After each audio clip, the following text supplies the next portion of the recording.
भारत मंडपम में Republic plenary summit की शुरुआत रिपब्लिक नेटवर्क के editor in chief Arnab Goswami ने दीप प्रज्वलित कर कार्यक्रम का आगाज किया। आज समिट में हस्तियों का मेला लगा। पीएम मोदी होंगे मुख्य अतिथि। रिपब्लिक नेटवर्क पर आज दिन भर जारी रहेगा कार्यक्रम। रिपब्लिक भारत के समिट में बोले केंद्रीय मंत्री नितिन गडकरी, कहा भविष्य के लिए देश में काम हो रहा है। साथ ही बोले दुनिया में आज भारत का नाम। हमारे देश में भविष्य के लिए futuristic vision, futuristic technology, America में और यूके में अच्छे डॉक्टर्स में भारतीयों के ही नाम आता है। इन सब बातों का मतलब यही है कि हमारी नॉलेज की पावर हमको विश्वगुरु बनाने की ताकत रखती है।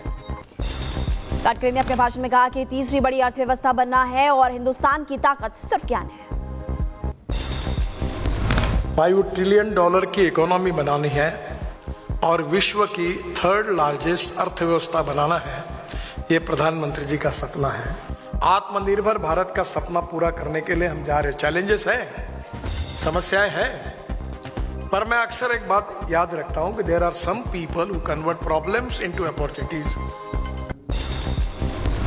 और रिपब्लिक भारत के समिट में बोले केंद्रीय मंत्री ज्योतिरादित्य सिंधिया, कहा हम किसी भी उद्यमी में पीछे नहीं हैं। 2047 तक विकसित भारत का लक्ष्य है।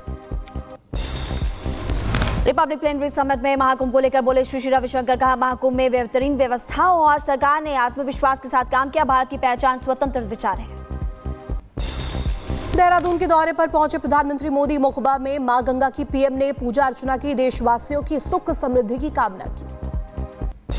हर्षल में बाइक रैली को पीएम मोदी ने दिखाई हरी झंडी। थोड़ी देर में सार्वजनिक समारोह को संबोधित करेंगे। स्थानीय लोगों ने पीएम मोदी का पहाड़ी अंदाज में स्वागत किया। उत्तराखंड के पारंपरिक नृत्य के जरिए पीएम मोदी का जताया आभार। पीएम के हाथ जोड़कर मौजूद लोगों ने अभिवादन स्वीकार भी किया। हर्षल में पीएम मोदी ने जनसभा को संबोधित किया। माड़ा गांव हादसे पर पीएम मोदी ने दुख भी जताया। मैं माड़ा गांव में कुछ दिन पहले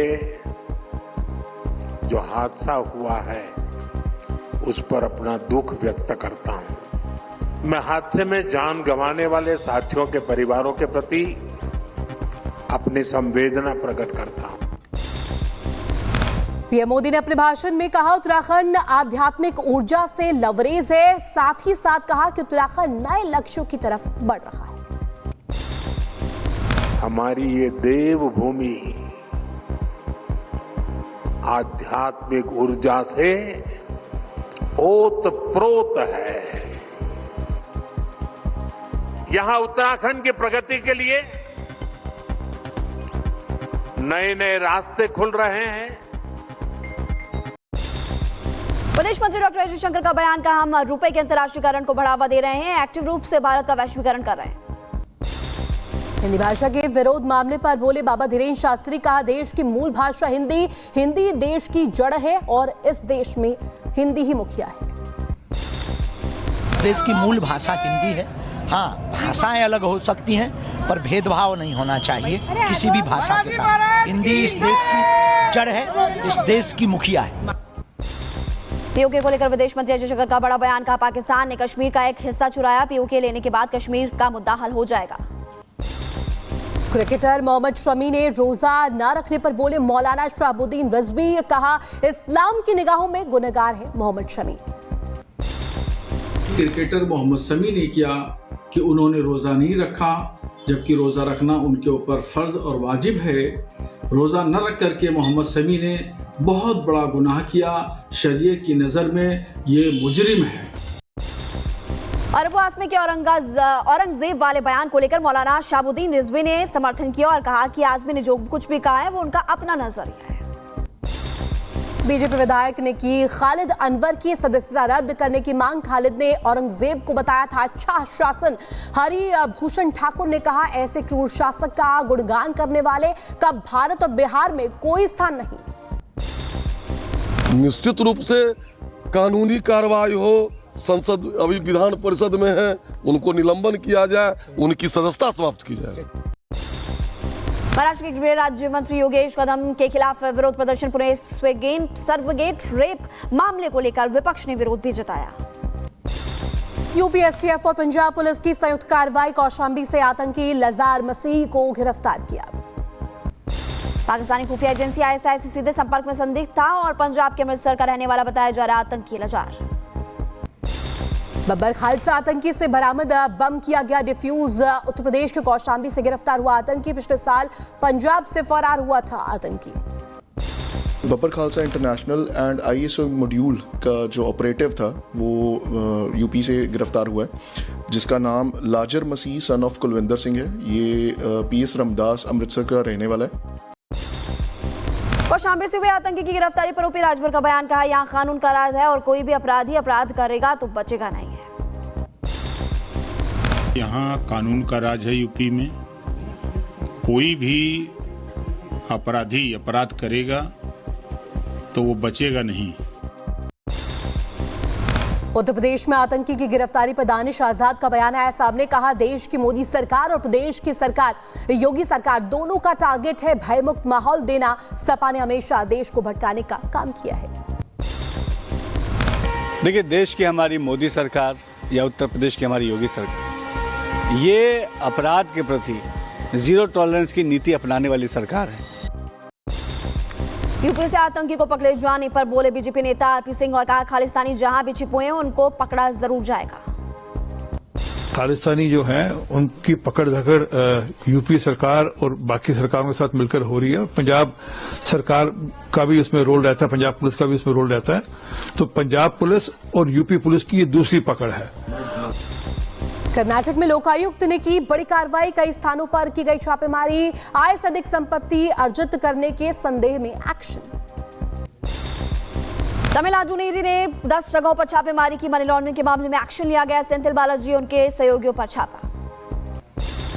राम जन्मभूमि में आतंकी इनपुट के बाद बढ़ाई गई सुरक्षा, चप्पे चप्पे पर पुलिस की तैनाती, संदिग्धों से की जा रही है पूछताछ।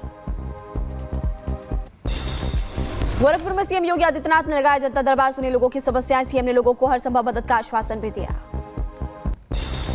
लखनऊ में लाल बहादुर शास्त्री छात्रावास के छात्रों में आक्रोश देखने को मिला, खाने में कीड़ा मिलने से छात्रों का फूटा गुस्सा, लापरवाही का आरोप लगाकर विरोध भी जताया।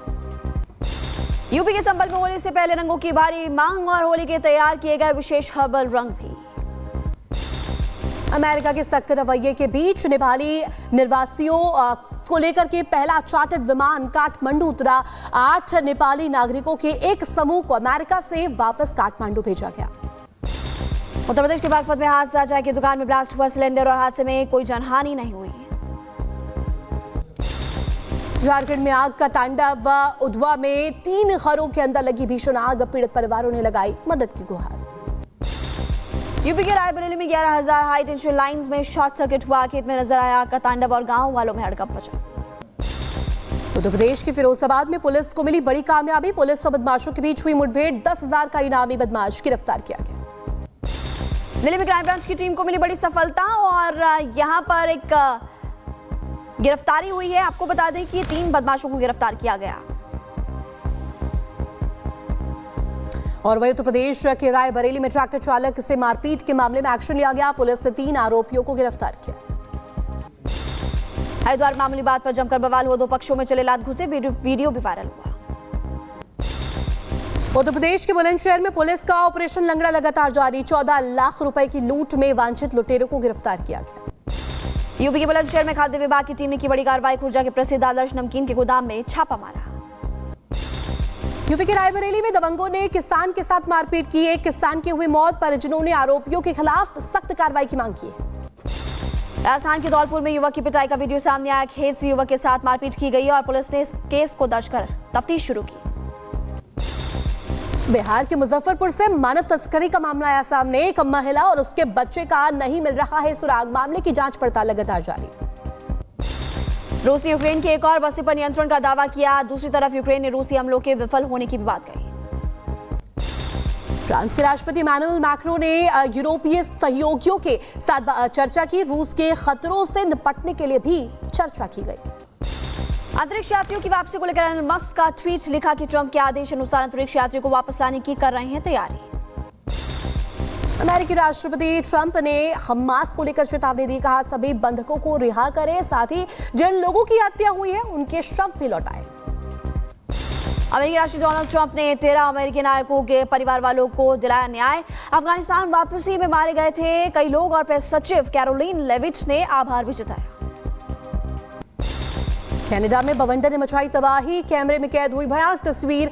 तूफान की वजह से इमारत की छत को पहुंचा नुकसान। इजराइल को लेकर संयुक्त राष्ट्र मानवाधिकार कार्यालय का बयान, कहा कि इजराइल ने मानवीय आपूर्ति को संयुक्त राष्ट्र को देने का वादा किया है।